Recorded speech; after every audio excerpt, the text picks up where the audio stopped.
कर्पूरी घोरं करुणावतारं संसारसारं भुजगेन्द्रहारं सदा वसन्तं हृदयारविन्दे भवं भवानी सहितं नमामि। भवं भवानी सहितं नमामि। श्री शिवाय नमस्तुभ्यम।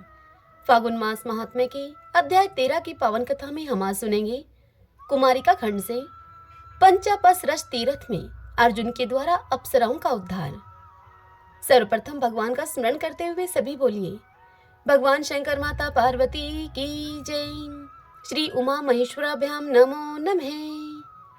मुनियों ने सूत जी से पूछा कि हे विशाल नेत्रों वाले सूत जी, दक्षिण समुद्र के तट पर जो 5 तीर्थ हैं उनका हमसे वर्णन कीजिए, क्योंकि मुनि लोग उन तीर्थों की अधिक चर्चा किया करते हैं। उग्र शर्वा बोले, हे मुनिवरों, इस विषय में पहले ही नारद जी ने जो अर्जुन की आश्चर्यमयी कथा कही थी, वही कथा मैं आप लोगों से अब विस्तार पूर्वक कहूंगा। पूर्व काल की बात है। कुछ कारण से अर्जुन 12 वर्षों तक तीर्थ यात्रा के लिए निकले थे। वे मणिपुर होते हुए दक्षिण समुद्र के तट पर वहां के 5 तीर्थों में स्नान करने के लिए आए। वे 5 तीर्थ वही हैं, वे ही हैं जिन्हें कि उस समय भय के मारे तपस्वी लोग स्वयं भी छोड़ चुके थे और दूसरों को भी वहां जाने से वे मना करते थे। उनमें पहला है कुमारेश तीर्थ, जो कि मुनियों को प्रिय है। दूसरे तीर्थ का नाम है स्तंभवेश, जो कि सुभद्र मुनि को प्रिय है। तीसरे तीर्थ का नाम है वर्करेश्वर। यह तीर्थ इंद्र पत्नी सची को प्रिय लगता है और बहुत ही उत्तम है। चौथे तीर्थ का नाम है महाकालेश्वर, जो कि राजा करधम को अत्यधिक प्रिय है। इसी प्रकार 5वां सिद्धेश नाम का तीर्थ है, जो कि महर्षि भारद्वाज को विशेष प्रिय है। कुरुश्रेष्ठ अर्जुन ने इन 5 तीर्थों का दर्शन किया, जिन्हें तपस्वियों ने त्याग दिया था। वास्तव में वे 5 तीर्थ महान पुण्य के जनक हैं। अर्जुन ने नारद आदि महामुनियों का दर्शन करके उनसे पूछा, हे महात्माओं, ये तीर्थ तो बड़े ही सुंदर और अद्भुत प्रभाव से युक्त हैं, तो भी ब्रह्मा आदि मुनियों ने सदा के लिए इनका परित्याग क्यों कर दिया है?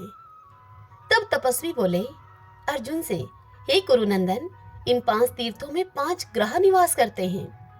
ग्रह मगरमच्छ को कहा जाता है, जो तपस्वी मुनियों को जल में खींच कर ले जाते हैं, इसीलिए ये तीर्थ त्याग दिए गए हैं। यह बात सुनकर महाबाहु अर्जुन ने समुद्र के तट पर उन तीर्थों में जाने का विचार किया।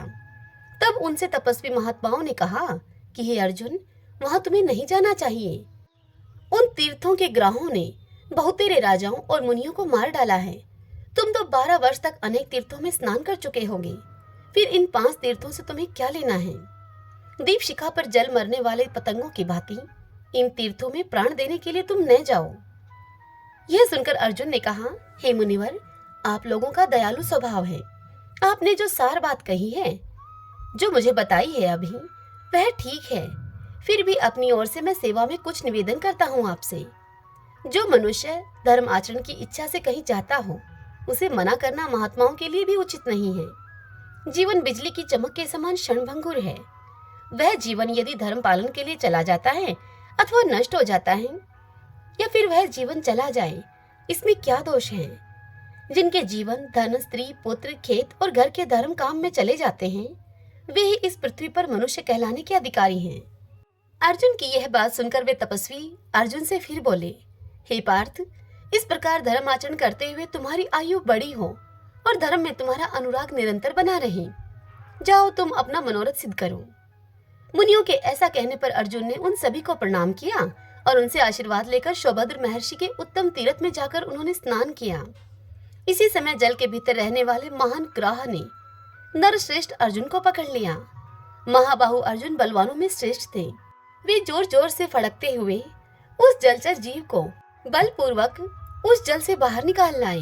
जो ही उसे खींचकर वे बाहर लाए, वह ग्राह समस्त आभूषणों से विभूषित कल्याणमयी नारी के रूप में परिणित हो गया। उस ग्रह का रूप दिव्य था, अर्थात जो ग्रह अब नारी बन चुका था, उसका रूप बड़ा ही दिव्य था। वह मन को मोह लेने वाली नारी थी। उस समय अर्जुन ने उससे पूछा, हे कल्याणी, तुम कौन हो? जल में विचरण करने वाली मगरी का रूप तुम्हें कैसे मिला? ऐसा महान पाप तुमने क्यों किया? अर्जुन की इस बात को सुनकर वह नारी बोली, हे कुंती नंदन, मैं देवताओं के नंदनवन में निवास करने वाली अप्सरा हूँ। मेरा नाम वर्चा है। यहाँ मेरी 4 सखियां और भी हैं। वे सभी सुंदर तथा इच्छानुसार गमन करने वाली हैं। एक दिन उन सभी को साथ लेकर मैं देवराज इंद्र के भवन में चली गई और एक वन में पहुंचकर मैंने वहां देखा कि कोई ब्राह्मण देवता अकेले एकांत में बैठकर स्वाध्याय कर रहे हैं। उन ब्राह्मण देव का रूप बड़ा ही सुंदर है। हे वीरवर, उनकी तपस्या के तेज से वह सारा वन प्रकाशित हो रहा था। वे सूर्य की भांति उस समस्त प्रदेश को आलोकित कर रहे थे। उन्हें देखकर उनकी तपस्या में विघ्न डालने की इच्छा से मैं वहां उतर गई। हे अर्जुन, मैं, मेरी सखी सारभी, सामेई, बुदबुदा और लता, हम सब एक ही साथ उस ब्राह्मण देवता के समीप पहुंची और गाते तथा खेलती हुई उन्हें लुभाने की चेष्टा करने लगी। हे वीर अर्जुन, यह सब करने पर भी उन्होंने अपना मन हमारी ओर नहीं आने दिया। वे महातेजस्वी ब्राह्मण निर्मल तपस्या में स्थित थे। हमारी अनुचित चेष्टाओं से कुपित होकर उन्होंने हम सभी को श्राप दे दिया। श्राप देते हुए वे ब्राह्मण देव हमसे बोले कि अरे, तुम सब लोग 100 वर्षों तक जल के भीतर ग्रह बनकर रहो। यह श्राप सुनकर हम लोग अत्यंत ही व्यथित हो उठी और उन्हीं तपस्वी ब्राह्मण की शरण में गई। हमने प्रार्थना पूर्वक उन ब्राह्मण देव से कहा कि हे विप्रवर, हम सब ने बड़ा ही अनुचित काम किया है, फिर भी आप हमारे अपराध को क्षमा कर देने योग्य हैं। हे मुनि, आप धर्मज्ञ हैं। ब्राह्मण सभी प्राणियों के प्रति मित्र भाव रखने वाला बतलाया गया है। मनीषी महात्माओं का यह वचन सत्य हो। साधु पुरुष शरणागतों की रक्षा करते हैं। हम सब आपकी शरण में आई हैं, अतः कृपा पूर्वक आप हमें क्षमा कर दें। सूर्य और चंद्रमा के समान तेजस्वी वे धर्मात्मा ब्राह्मण सदा ही कल्याण में कर्म करने वाले थे। अप्सराओं के इस प्रकार प्रार्थना करने पर उन्होंने उन पर कृपा की और उन अप्सराओं से कहा, हे देवियों, यदि लोग अपने सिर पर खड़ी हुई मृत्यु को देख लें तो उन्हें भोजन भी न रुचे, अर्थात उन्हें भोजन भी अच्छा न लगे, फिर पाप में प्रवृत्ति तो हो ही कैसे सकती हैं। अहो, सब रत्नों से बढ़कर अत्यंत दुर्लभ इस मनुष्य जन्म को पाकर स्त्रियों के मोह में फंसे हुए कुछ नीच मनुष्य इसे तिनके के समान गवा देते हैं। ये कितने आश्चर्य की बात है। हम पूछते हैं कि तुम लोगों का जन्म किस लिए हुआ है, अथवा तुम्हारे जन्म लेने से क्या लाभ है। अपने मन में विचार करके तुम इसका उत्तर दो। हम स्त्रियों की निंदा नहीं करते जिनसे सभी का जन्म होता है, केवल उन पुरुषों की निंदा करते हैं हम जो स्त्रियों के प्रति उच्छृंखल हैं, मर्यादा का उल्लंघन करके उनके प्रति आसक्त हैं। ब्रह्मा जी ने संसार की सृष्टि बढ़ाने के लिए स्त्री और पुरुष के जोड़े का निर्माण किया है, अतः इसी भाव से स्त्री पुरुषों को मिथुन धर्म का पालन करना चाहिए। इसमें कोई दोष नहीं है, परंतु इतना ध्यान अवश्य रखना चाहिए कि जो नारी अपने बंधु बांधवों के द्वारा ब्राह्मण और अग्नि के समीप शास्त्रीय विधि से अपने को दी गई हो, उसी के साथ सदा ही गृहस्थ धर्म का पालन करना श्रेष्ठ माना गया है। इस प्रकार प्रयत्न पूर्वक शास्त्र मर्यादा के अनुकूल चलाया जाने वाला अपना गृहस्थ्य उत्तम तथा महान गुणकारक हो सकता है। जो गृहस्थी शास्त्र मर्यादा के अनुसार नहीं चलाई जाती, वह दोष का कारण भी हो सकती है। 5 मुखों वाले नगर में जिसके द्वारों पर 11 योद्धा पहरा देते हैं, जो पुरुष अपनी स्त्री और अनेक संतानों के साथ मौजूद है, वह अचेतन कैसे हो जाता है। स्त्री के साथ संयोग इसलिए किया जाता है कि उससे पुत्र उत्पन्न होकर पंच यज्ञ आदि कर्मों के द्वारा संपूर्ण विश्व का उपकार कर सके। किंतु हाय, मूढ़ मनुष्य उस पवित्र संयोग को किसी और ही भाव से ग्रहण करते हैं। 6 धातुओं का सारभूत जो वीर्य है, उसे अपने समान वर्ण वाली स्त्री को छोड़कर अन्य किसी निंदित योनि में यदि कोई छोड़ता है, तो उसके लिए यमराज ने ऐसा कहा है, पहले तो वह अन्न का द्रोही है, फिर वह आत्मा का द्रोही है, फिर पितरों का द्रोही है, तथा अनंत तो गत्वा संपूर्ण विश्व का वह द्रोही है। ऐसा पुरुष अनंत काल तक अंधकारपूर्ण नरक में पड़ा रहता है। देवता, पितृ, ऋषि, मनुष्य, अतिथि तथा संपूर्ण भूत प्राणी मनुष्य के सारे जीविका चलाते हैं। अतः प्रत्येक मनुष्य को उचित है कि वह इन 5 का उपकार करने के लिए सदा ही उद्यत रहे। इन 5 का अर्थात देवता, पितृ, ऋषि, मनुष्य और समस्त प्राणी। जो मन, वाणी, जीवा, हाथ और कान को अपने वश में करके जितेंद्रिय हो गया है, उसे हंस तीरथ कहते हैं। उससे भिन्न जो अजितेंद्रिय पुरुष हैं वे सब काक तीरथ हैं। जो तमोगुणी मनुष्य काकवत आचरण करने वाले मनुष्य में हंस बुद्धि से रमण करते हैं, उनसे देवताओं का क्या प्रयोजन है? यह ध्यान देकर सोचने वाली बात है। इस प्रकार संसार का जो निर्माण हुआ है उसे हृदय के भीतर स्मरण रखने वाले पुरुष का मन त्रिलोकी का राज्य पाने के लिए भी कैसे पाप में प्रवृत्त हो सकता है? अप्सराओं, अन्य मनुष्यों के कर्मों का जो यह शास्त्र के द्वारा ज्ञात होने वाला परिणाम है उसे मैंने यमलोक में प्रत्यक्ष देखा है, फिर मुझे कैसे मोह होगा? तुम लोग वन में जल के भीतर ग्राह होकर रहोगी और उसमें स्नान के लिए आने वाले पुरुषों को तुम पकड़ोगी।